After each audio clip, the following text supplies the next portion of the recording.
So yeah. So you have all this plus the 10 paddles of water. So you did a good job. So we're here at BJ's warehouse. All of this we're gonna fit on a cargo to Jamaica.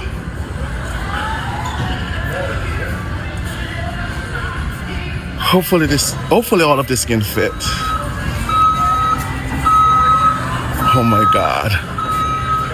So